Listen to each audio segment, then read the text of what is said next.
একজন স্কলার ছিলেন, তার নাম শাইখ আহমেদ দিদাত রাহিমাহুল্লাহ, তিনি মারা গেছেন। তার নাম শুনেছেন?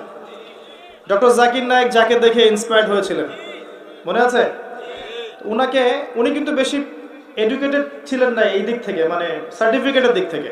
তিনি ক্লাস 8 কি 10 পাস করেছিলেন, আমার জানা ভুল হতে পারে, তো আমি এতটুকু জানি আর কি।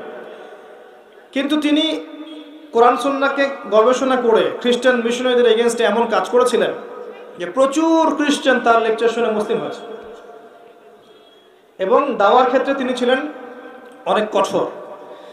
তো তাকে একবার এক নাস্তিক বলেছিল যে আচ্ছা, আপনার সব কথা মেনে নিলাম, কিন্তু যদি মৃত্যুর পর আপনি গিয়ে দেখেন যে আসলে পরকাল বলে কিছুই নাই, তাহলে আপনার তো সব কাজ বৃথা হয়ে যাবে।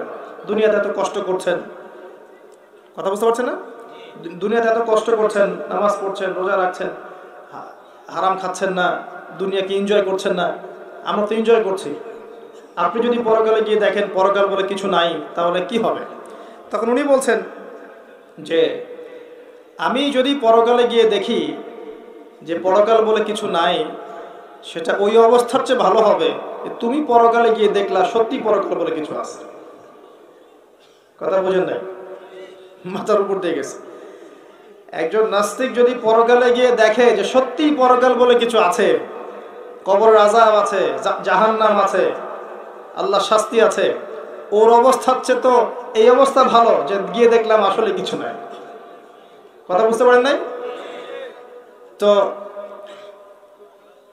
মূল জায়গায় আসেন ভাই, নিজে যদি আমরা ঠিক না হই, নিজেদের ব্যক্তি জীবন, পরিবার জীবন, অর্থনীতি জীবন ভালো করে না সাজাতে পারি এবং ওলামায়ে কেরামের সোহবতে এসে সঠিকটা নির্দেশনা না নিয়ে চলি, তাহলে আসলে আইওয়াশ করে, শোডাউন করে বা স্লোগান দিয়ে একদিনের কোনো জলসা করে আসলে দীর্ঘস্থায়ী কোনো ফায়দা হবে না। এটাই বাস্তবতা। এখন এই জিনিসগুলো, যে প্রচেষ্টাগুলো তখনই সার্থক হবে যখন আমরা এগুলো থেকে বেনিফিটেড হতে পারবো, উপকৃত হতে পারবো। আজকের মাহফিলে ওয়াদা করতে পারেন যাতে দাড়ি নাই দাড়ি রাখবেন? রাখবেন?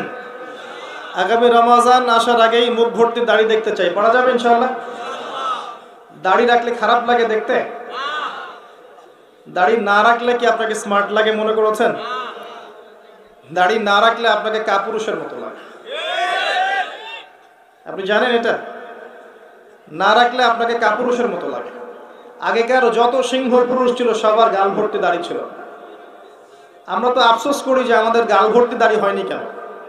আর আল্লাহ আপনাকে এত সুন্দর গাল ভর্তি দাড়ি দিয়েছেন, আপনি ক্লিন শেভ করে রাখছেন। আর আমরা আফসোস করছি যে আল্লাহ এদিকে দাড়ি দেয়নি কেন। আর আপনাকে আল্লাহ পাক দিয়েছেন, আপনি প্রতি সপ্তাহে সপ্তাহে ক্লিন শেভ করছেন। এটাও যেমন হারাম, যে ভাই শেভ করে দিচ্ছে তার রিজিকটাও হারাম। খুব ডিফিকাল্ট, হালাল রিজিক খুব ডিফিকাল্ট। ওদিকে আমি পরে আসছি।